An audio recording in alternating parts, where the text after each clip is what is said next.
Hello everyone. In the last video, we have seen functionals depending on several functions. Okay. So today what we will see is functionals depending only on one function but more than one derivative. Okay.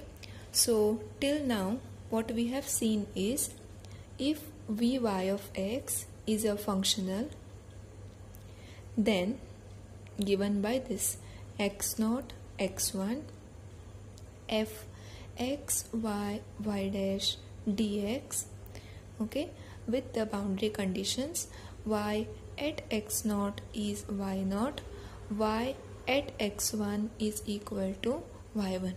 Okay, so if these are the boundary with these boundary conditions, this is the functional that is given, then what we want to do is we want to find out the curve on which the functional can be extremized. Okay, so to do that what we do is we solve the Euler-Lagrange differential equation fy minus d by dx of fy dash equal to 0. Okay, we solve this Euler-Lagrange differential equation and the solutions, they are called as the extremal curves, extremals. Okay, and if a curve is if a curve is a extremal for a functional, meaning on which the functional is extremized, okay, if that curve is such that on that curve the functional v is extremized, then it must satisfy the Euler-Lagrange differential equation. Okay, therefore what we do is we solve this Euler-Lagrange differential equation and we find out the extremal curves. So not the extremal curves, we find out the extremals, and if the functional is extremized, then it is extremized on one of those curves. Okay, we determine exactly what the curve is by using these boundary conditions. We determine the constants c1 and c2. Okay, then secondly what we have seen is if capital V is depending on more than one function of x. Okay, in this case capital V is depending on y of x, only one function. If it is depending on y1 y2 y3 yn, and in particular we have seen the case for only if it is depending on two functions, that is y of x and z of x. So if the functional is of this form, then in order to find on which curves the function is extremized, what we do is we solve the two Euler-Lagrange differential equations, one corresponding to this y of x and other one corresponding to this z of x. Okay, and hence we get this system fy minus d by dx of fy dash equal to 0 and fz minus d by dx of fz dash equal to 0. Okay, and thus the extremum of this functional under consideration is given by the system of second order differential equations. They are this. Okay, so we solve this and we get the curves y of x and z of x. Okay, and then we say that the extremum is attained on those curves. Now what we will look at is functionals dependent on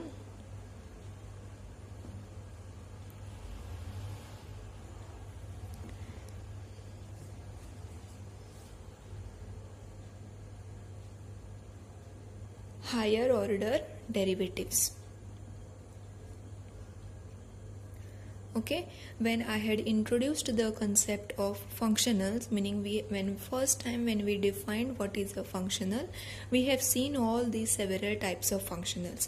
Okay, first one was capital F is depending only on x, y, y dash. Okay, and then capital V, it is depending on this y of x, and this capital F is depending x, y, y dash. Okay, then we have seen the functionals of this type. V is depending on y of x and z of x, and in general it is depending on y1, y2, y3 till yn, and in that case the functional capital F, this looks like x, y, z, y dash, z dash, dx. Okay, so if it is depending on more than one functions, then the functional looks like this. And if in general y1, y2, yn, then we will have y1 dash, y2 dash, yn dash dx. Okay, integration with respect to x. These are the functions of x. Then there was one more type where the general functional v is given by y of x, but inside it is x0 to x1. Capital F is depending on x, y, y dash, y double dash, and yn of x, where this is the nth derivative of y with respect to x. Okay, so today we will look at the functionals dependent on higher order derivatives. Okay, so vy of x, the general form of such functionals is given by vy of x equal to integral from x0 to x1 capital F depending on x, y, y dash, y double dash till the nth derivative in this dx. Okay, here we consider this capital F to be differentiable n plus 2 times. Okay, n plus 2 times with respect to all the arguments, meaning all these. Okay, with respect to all this, it is assumed to be differentiable n plus 2 times, and the boundary conditions here are of the form y at x0 is equal to y0, and y dash at x0 is equal to y0 dash, so on. Y n minus 1 at x0 is equal to y0 n minus 1, and y at x1 is equal to y1, y dash at x1 is equal to y1 dash, and so on. Y n minus 1 at x1 is given by y1 n minus 1. Okay, so the boundary conditions are given in this form. Okay, here they were y at x0, y at x1.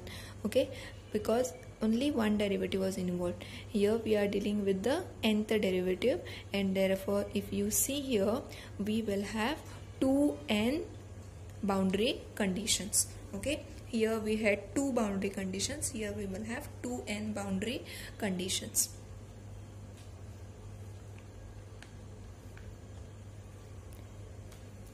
Now here in this topic our aim remains the same. Okay, that is, if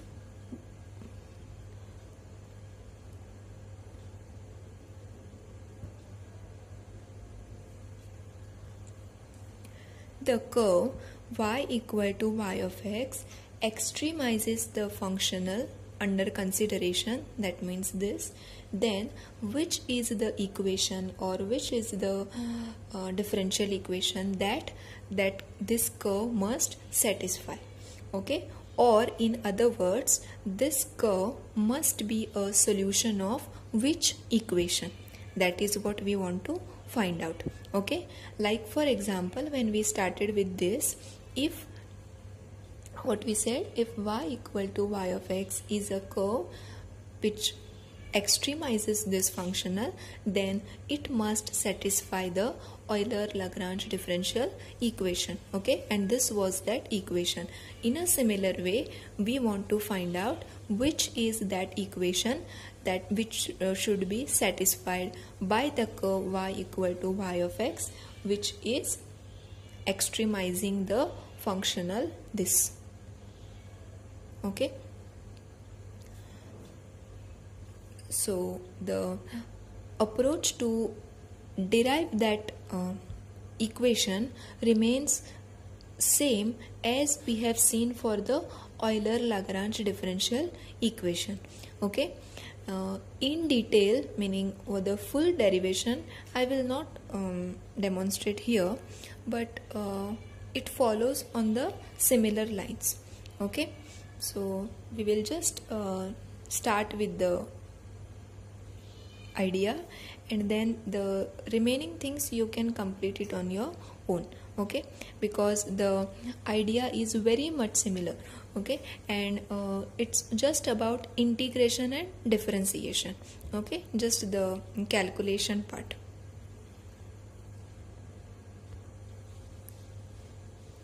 So what we will consider is, let y equal to y of x be a curve on which the extremum is attained. Okay, and y equal to y of x is 2n times differentiable. This 2n times differentiable thing, once we come up with the equation, you will understand why this is required. Okay, and let y equal to y tilde of x be a comparison curve. Okay, now it is very much similar to how we were considering for the Euler-Lagrange differential equation. Okay, so what we did was, we considered the curve on which the functional is extremized, and then we examined the close lying curves. Okay, so we had considered one curve y bar of x, or I think the same notation y tilde of x. Okay, so that was a comparison curve. So the difference between y of x and y tilde of x, that was named as delta y. Okay, and then we got one parameter family of curves which was denoted with this symbol. Okay, and that is this. Okay, and clearly from here, for alpha equal to 0, y x comma alpha becomes y of x, and for alpha equal to 1, this y x comma alpha gives the curve y tilde of x. Okay, and it should be also noted that if we consider the values of the functional only on the curves belonging to this family, okay, then this functional, it reduces to a function of one parameter, that is alpha. Okay, so this,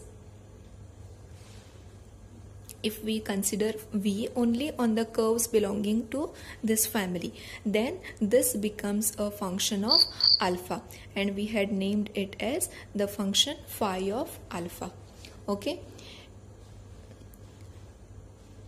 and it is extremized for alpha equal to 0.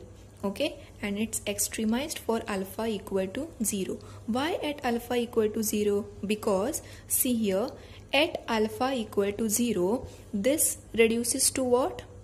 That means this, it reduces to y of x. And what is y of x? Y of x is a curve on which the extremum is attained. Okay, therefore if we are considering this quantity, then it will be extremized for alpha equal to 0, and therefore this differentiating with respect to alpha, this phi dash at alpha, phi dash of alpha at alpha equal to 0 will be 0, which is this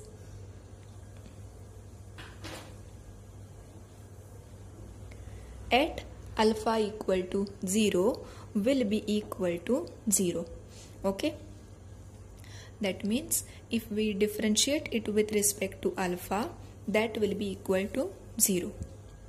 Okay, here we have treated it as a function of one variable, and the necessary condition for the extremum when dealing with function of one variable tells us that derivative of this phi alpha at alpha equal to 0 is 0, and hence this is equal to 0. Okay, so when we consider this, now whatever equation we are searching, this quantity is only going to give us that equation. Okay, so what we will have to do is this v y x comma alpha, vy of x looks like this. Okay, so we will have to first identify how the vy x comma alpha looks. Okay, what is the form of this quantity, and then differentiate it with respect to alpha. Okay, and then simplify that term in order to obtain the required differential equation. Okay, and then we will have to put the value of alpha equal to 0 and equate it to 0. Okay,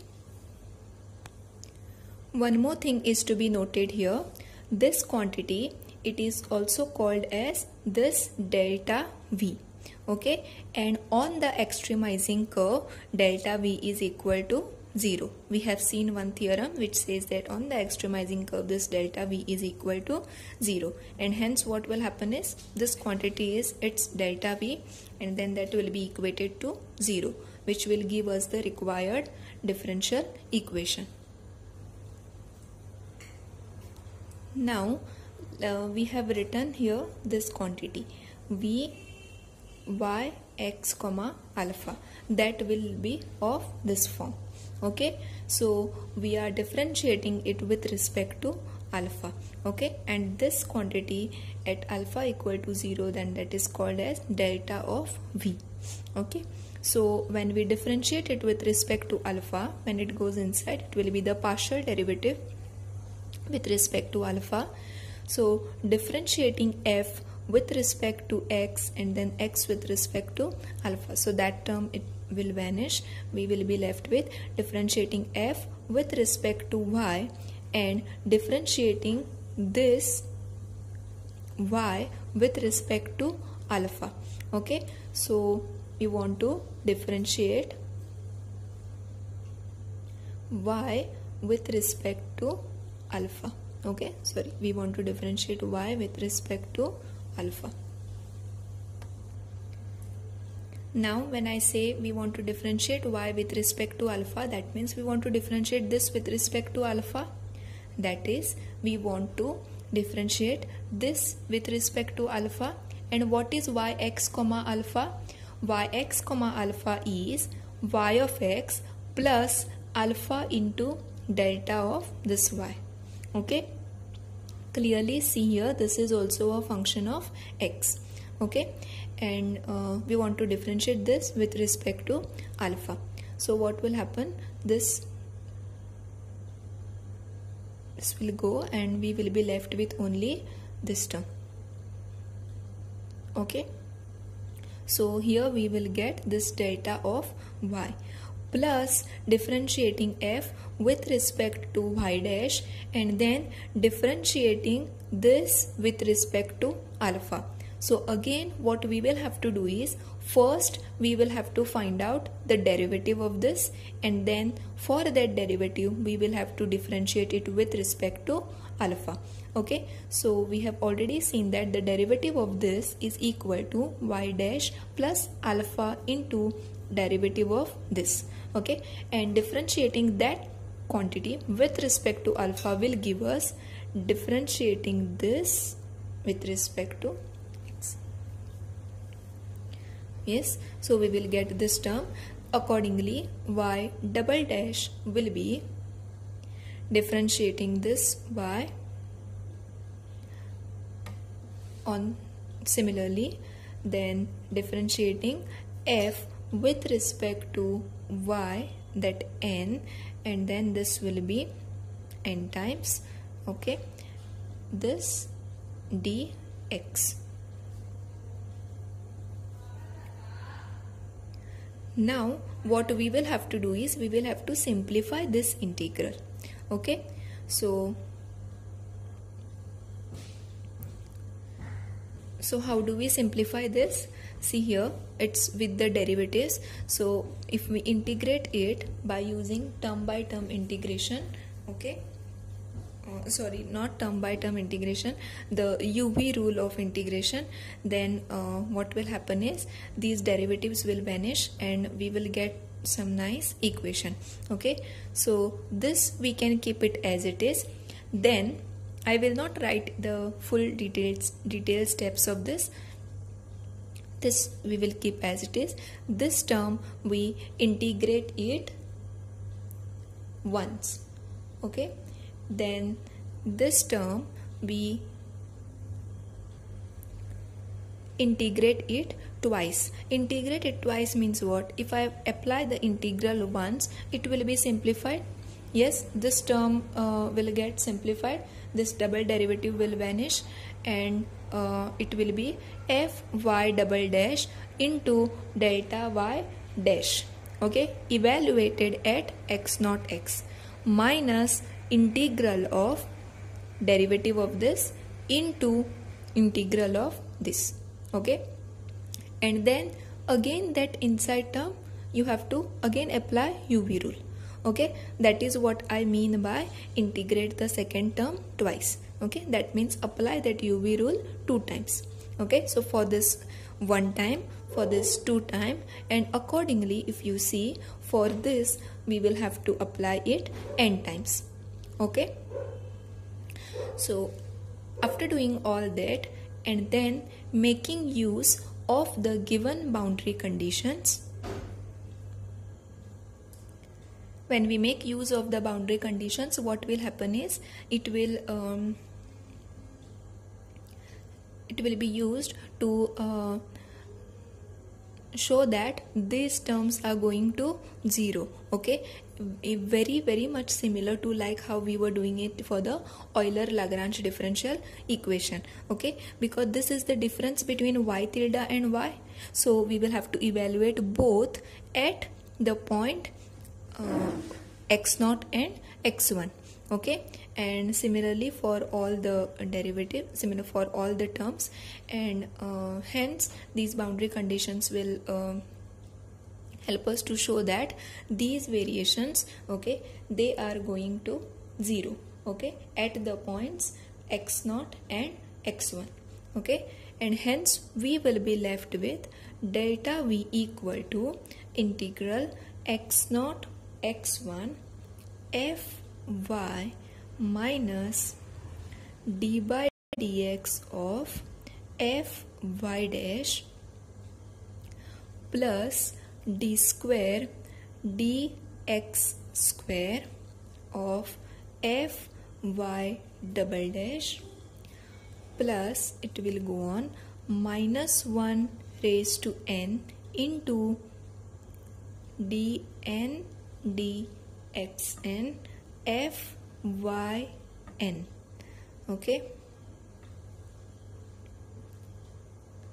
into delta of y dx equal to 0. So once we do all these calculations, we will be left with this equation inside the integral sign, into delta y dx equal to 0. Then the same argument of by using the fundamental lemma of calculus of variations. Okay, so here this delta of y, it is an arbitrary function. Okay, and since the first term, that is this,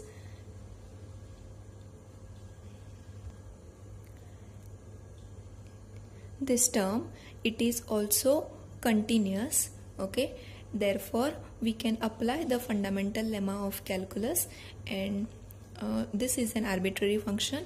Okay, so this into this is equal to 0. Integral of this into this dx is equal to 0. So by applying fundamental lemma of calculus, it will imply that this term in the bracket is equal to 0. Okay, and this will give us the required differential equation, which should be satisfied by the curve y equal to y of x, which is extremizing the functional under consideration. Okay. Now see here, when we had considered the fact that we need y of x to be 2n times differentiable, okay, and this capital F we had considered it as n plus 2 times differentiable. Okay, so just to reason it out how that was required, see here, what is the highest derivative of y? Y is differentiated n times. Okay, so what does this denote? It is y nth derivative of y. Okay, and capital F is differentiated with respect to this term. Okay, that is the meaning of this. Yes, so see here, this is n times differentiable, and then if you see, there will be these terms y n of y, nth derivative of y, and again that is differentiated n times. Okay, and hence we require that it should be differentiable 2n times. Therefore it was said initially, let y of x be a curve that is 2n times differentiable. Okay, and one more thing, capital F was required to be differentiable n plus 2 times. Yes, so you can see here, we have considered the capital F of s such that it is n plus 2 times differentiable. Okay, so you can see here it's differentiated n times, and already once it's differentiated, so n plus 1 is done, and then it's differentiable n plus 2 times. What does that tell you? That n plus 1 derivative is continuous. Yes, and hence this will be the continuous function. Okay, because that f is differentiable n plus 2 times, and this will be a continuous function which will allow us to apply the fundamental lemma of calculus. Okay, so let's write the final statement for this. Therefore we conclude that the function y equal to y of x, which extremizes the functional this, that is v y of x equal to integral from x0 to x1 capital F of x y y dash till yn, okay, dx. It must be a solution, that means this y of x which is extremizing this functional must be a solution of the equation this, that is differentiating f with respect to x y minus d by dx of f y dash plus d square dx square, that means differentiating twice this term, that is f y double dash. Okay, and so on. So that minus sign, it will depend on derivative, which derivative we are talking about. Okay, and what we will be looking at is mostly the problems involving the first derivative, second derivative, and the third derivative. Okay, first derivative we have already seen the problems, and you already know that the equation is only this much, that is the Euler-Lagrange differential equation. Okay, and for the second derivative the equation will change and it will be this. Yes, fy minus d by dx fy dash plus this, accordingly for the third derivative, and so on.